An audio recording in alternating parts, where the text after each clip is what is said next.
विशेष गरी आज हामी थकाली वेलफेयर सोसाइटीले आयोजना गरेको थकाली सङ्गम साँझमा छौँ र यतिखेर मसँग आजको कार्यक्रमको संयोजक हुनुहुन्छ। यहाँलाई कार्यक्रममा स्वागत गरौँ। यहाँलाई कार्यक्रममा स्वागत छ। थ्याङ्क यू, धन्यवाद। आज एकदमै बृहत कार्यक्रम हजुरहरूको संस्थाले अर्गनाइज गरेको छ हैन, र नेपालबाट प्रतिष्ठित कलाकारहरू आउनु भएको छ र यसलाई संयोजन गर्ने भार तपाईँको जिम्मा परेको छ। यसलाई कसरी म्यानेज गर्दै हुनुहुन्छ?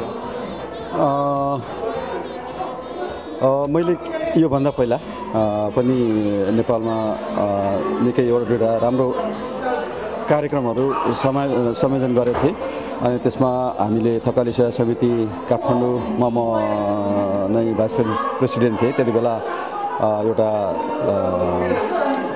एम्बुलेन्सको प्रोग्रामहरू मैले गरिसकेको थिएँ। त्यसकै आधारले गर्दा आज मैले यहाँ जति पनि नेपालबाट आउनुभएको कलाकारहरू छ उहाँहरूलाई उहाँलाई राखेर यो आजको कार्यक्रमलाई मैले एउटा जुन चाहिँ पहिलाको एउटा आफ्नो एक्सपिरियन्सले नै आजको कार्यक्रमलाई मैले एउटा संयोजन गर्न खोजेको हो। ओके, विशेष गरी कस्तो खालको कार्यक्रम हो आज? च्यारिटी भनिएको छ हैन, पूर्णतया च्यारिटी कार्यक्रम हो या त्यो लगतै अरू के कार्यक्रमहरू यहाँ प्रस्तुत हुनेछ आज?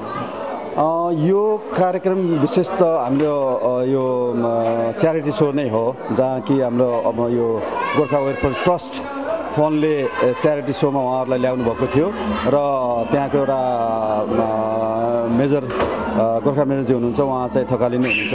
उहाँलाई हामीले रिक्वेस्ट गरेका थियौँ र कलाकारहरू र हामीले पनि एउटा उहाँहरूलाई युज गरेर एउटा च्यारिटी सो पनि हामीले लिन सकिन्छ कि भनेर हामीले एउटा उहाँहरूलाई प्रस्ताव राख्दा उहाँले दिनुभयो हामीलाई।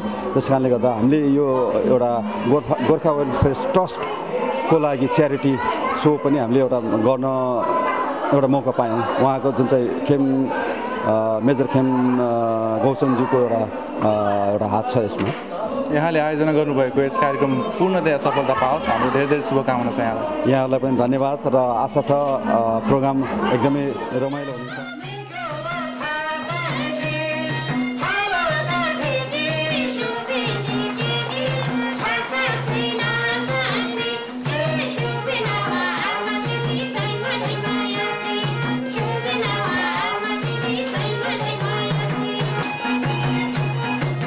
मैले एक दुईवटा मेसेजहरू यहाँहरूलाई भन्नुभन्दा पहिला मैले केही मात्रामा यो थकाली सङ्गम साँझ आयोजना गर्नको लागि सहयोग गर्नुहुने केही व्यक्तिहरूलाई समग्रमा एक एक गरेर मैले बताउन सक्दैन, किनभने समयको बावजुद छ र एउटा ग्रुपको समूहबाट म तपाईँहरूलाई चाहिँ धन्यवाद दिनैपर्छ। त्योभन्दा पहिला आजको प्रमुख अतिथिज्यू हाम्रो डाक्टर गुन्जमान शेरचनज्यू र विभिन्न संस्थाबाट प्रतिनिधित्व गरेर आउनुभएका अध्यक्षज्यूहरू र प्रतिनिधिज्यूहरू र थकाली वेलफेयर सोसाइटी युकेका भूपू अध्यक्षज्यूहरू, सल्लाहकारज्यूहरू, कार्य समितिका साथीहरू र सम्पूर्ण हाम्रा नेपाली दाजुभाइ तथा हाम्रा थकाली परिवारका मेम्बरहरूलाई आज तपाईँहरूले यति धेरै माया गरेर हाम्रो निमन्त्रणालाई स्वीकार गरेर तपाईँहरू यहाँ आइनु भएको छ र यसलाई मैले स्वागत त हाम्रो उपाध्यक्षज्यूले गरिसक्नु भएको छ, तर तपाईँहरूलाई मैले हार्दिक कृतज्ञताको साथ धन्यवाद दिनुपर्छ।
यहाँलाई कार्यक्रममा स्वागत छ। थ्याङ्क यू, धन्यवाद। हाम्रो चाहिँ मिडियाका मिडिएटर दुवैजनालाई म थकाली वेलफेयर सोसाइटीको सल्लाहकार सदस्यको हैसियतले दुवैलाई म धन्यवाद दिन चाहन्छु। Thank you. यहाँ एक व्यवसायी पनि हुनुहुन्छ होइन र थुप्रै सामाजिक कामहरूमा पनि इन्भल्भ हुनुहुन्छ र आज तपाईँको आफ्नै संस्थाले कार्यक्रम गरिरहेको छ। कस्तो भइरहेको छ कार्यक्रम, यसको बारेमा बताइदिनुहोस् न।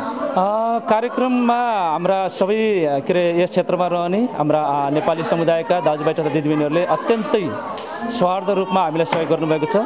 जुन सहयोग हामीले अविस्मरणीय हामीले भुल्न सक्दैनौँ। कहिले पनि हाम्रो थकाली वेलफेयर सोसाइटीको तर्फदेखि म यहाँहरू सबैलाई निकै टाढा टाढादेखि आफ्नो समयको बावजुद पनि आज यसरी आएर हामीले कार्यक्रममा सहभागिता जुन दिनुभएको छ यो बहुत अमूल्य छ र हामी कहिले पनि बिर्सन सक्दैनौँ। उहाँहरू सबैलाई म संस्थाको सल्लाहकारको हैसियतले म धन्यवाद दिन चाहन्छु।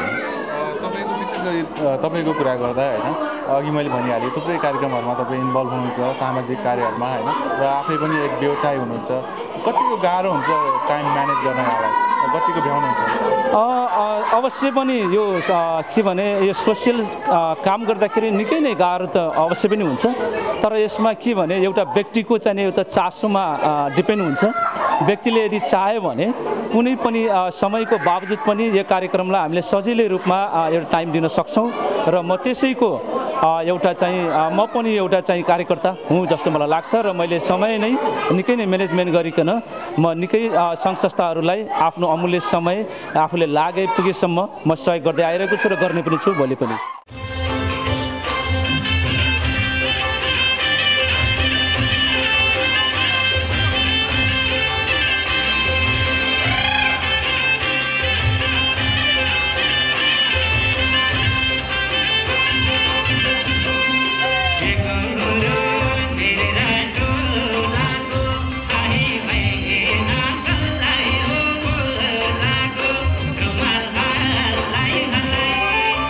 It would not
यहाँलाई कार्यक्रममा स्वागत छ।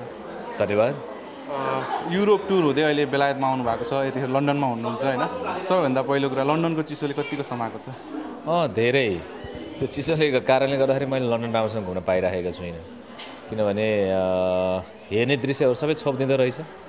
त्यो मैले खासै घुम्न पाएको छुइनँ, फोटोमै निर्भर छ होइन। तर फेरि एकदम चिसो, हाम्रो नेपालको चिसो र यहाँको चिसोमा केही फरक छ। यतिखेर थकाली समाजले आयोजना गरेको थाक खोला साँझमा हुनुहुन्छ तपाईँ होइन? के यो युरोपबाट यसै प्रोग्रामको लागि भनेर प्लान गरेर आउनुभयो या यो संयोग मात्र होइन? मेरो रिलेटिभ्स हुनुहुन्छ यहाँ होइन, र उहाँसँग भेट्न भएको धेरै थियो र मेरो पर्सनल काम पनि थियो। त्यो भएको हुनाले भिजिट पनि र फेरि हाम्रो थकाली समाजको हाम्रो जो दाइ हुनुहुन्छ उहाँहरूसँग म नेपाल छँदाखेरि पनि धेरै थकाली समाजको प्रोग्राममा म आबद्ध भएको छु, सहभागिता जनाएको छु। त्यो कारणले पनि आएको बेलामा ल 2-4 प्रोग्राम गरौँ न त यस भाइ भन्ने कुरो भयो। ल हुन्छ, यो मेरो आफ्नो पेसा हो, आखिर जहाँ गए पनि मलाई मेरो दर्शकको लोभ लाग्छ भनेर मैले सहभागिता जनाएको। मैले थाहा पाएअनुसार यो तपाईँको पहिलो युरोप टुर होइन? कस्तो रह्यो अनुभव? अवश्य पनि यो मेरो पहिलो ट्रिप हो। नेपाली दर्शकहरू जहाँ पुग्नु भएको छ हाम्रो नेपाल बाहिर होइन, यो कुराले हामीलाई एक हिसाबमा फाइदा पनि भएको छ। किनभने अब नेपालमा त भन्नुहुन्छ भने हाम्रो क्यासेट सिडी या भनौँ प्रोग्रामहरू खासै त्यति छैन, चल्ती नै छैन भनौँ न। अब त्यो हुनाले विदेशमा बस्नुभएका नेपालीहरू हाम्रो दर्शकको कारणले गर्दाखेरि नै हामी कलाकारले पनि विभिन्न देशहरू घुम्ने मौका पाएका छौँ। उहाँहरूले माया गर्नुहुन्छ हामीलाई र हाम्रो सिर्जनालाई पनि। त्यस कारणले पनि हामीले विभिन्न देशहरूमा गएर त्यो देशको बारेमा, भौतिक स्थितिको बारेमा, त्यो देशले गरेको प्रगतिको बारेमा, त्यहाँको सिस्टमको बारेमा बुझ्ने मौका पाएका छौँ होइन। एक हिसाबमा जुन सिर्जना हामीले गऱ्यौँ त्यो सिर्जनाले गर्दा दर्शकको मन जित्न हामी सफल भएका छौँ र दर्शकको मायाले हामीलाई अघि बढ्ने अझ प्रेरणा मिलेको छ। त्यस्तै गरी इङ्ल्यान्डमा बस्नुहुने नेपाल दर्शकबाट मैले अपेक्षा गरे भन्दा पनि बढी मैले माया पाएको छु। पक्कै पनि यहाँले भने जस्तै हरेक आर्टिस्टहरूको गुनासो छ नेपालमा अहिले पाइरेटदेखि लिएर अडियो चक्काहरू बिक्री हुँदैन होइन। अहिलेको यही महिनालाई मात्र हेर्ने हो भने नेपालको अधिकांश गायकहरू कलाकारहरू युरोप र अमेरिकामा हुनुहुन्छ होइन। के अब आर्टिस्टहरूलाई सर्भाइभ गर्नको लागि अब के विदेशको भर पर्नुपर्ने हो? होइन, दर्शक त हामीलाई अब स्वदेशमा अथवा विदेशमा जहाँ बस्नुभयो भने हाम्रो लागि दर्शक त सधैँ नै भ्यालुबल हुनुहुन्छ होइन। उत्तिकै हाम्रो लागि महत्त्वपूर्ण हुनुहुन्छ हाम्रो लागि, हामी कलाकारको लागि। तर अब के छ भने मार्केटिङ व्यवस्था जस्तो हामी कलाकारले कमर्सियल बनाउन सकेनौँ हाम्रो पेसालाई। कारण धेरै कलाकारहरू अहिले विदेशिनु परेको छ, आफ्नो त्यस्तो अमूल्य नामलाई छोडेर विदेशमा गएर अर्काको एउटा नोकर बन्नु परेको छ होइन। हामी हाम्रो आफ्नो देशको लागि स्रष्टा हौँ, राष्ट्रको गहना हौँ भने अरू देशको लागि हामी जस्ट एउटा कामदार मात्रै हौँ, त्यो उपाधि मात्रै पाइराखेका छौँ। तर देशले पनि अलिकति राष्ट्रको गहना हो कलाकार भने जस्तै गरी गहनाको संरक्षण गर्दै भए होइन, र दर्शक श्रोताले पनि बुझिदिएर सिडीलाई पाइरेसी नगरिकन होइन ओरिजिनल क्यासेट नै किन्ने विचार राखिदिनु भएको भए सम्भवतः त्यो घटना घट्ने थिएन या भनौँ त्यो समस्या आउने थिएन कलाकार।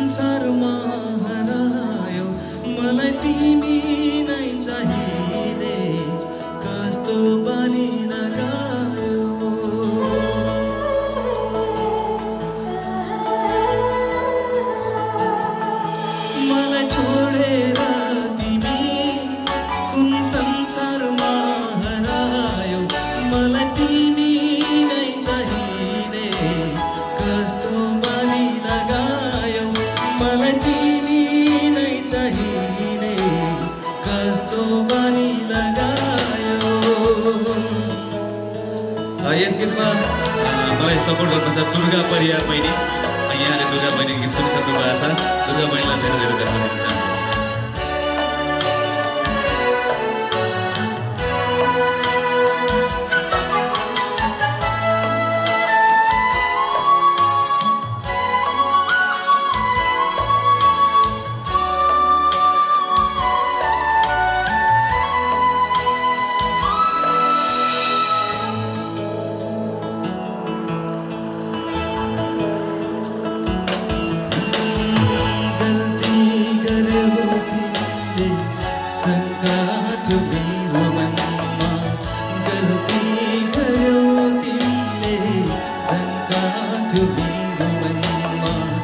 कस्तो हुर्यायो यो मेरो जीवनमा कस्तो हुर्यायो यो मेरो जीवनमा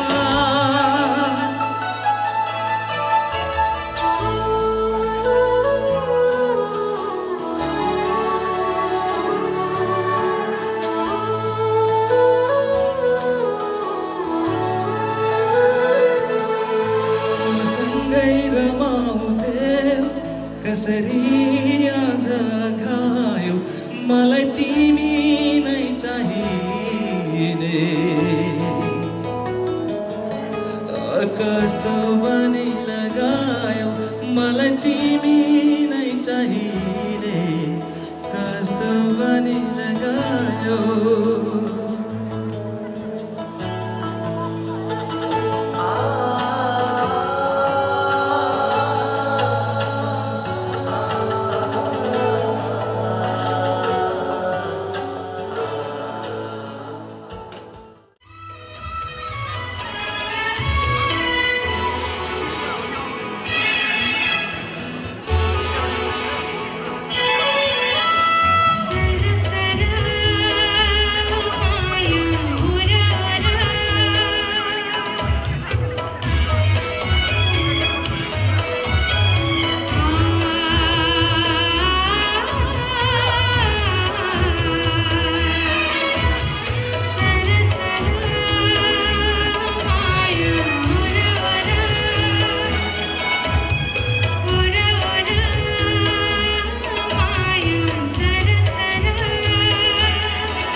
तिम्रो जीवनमा फूल बनेर छाउनेछु, सहारा बनेर आउनेछु अनि चोखो माया आउनेछु।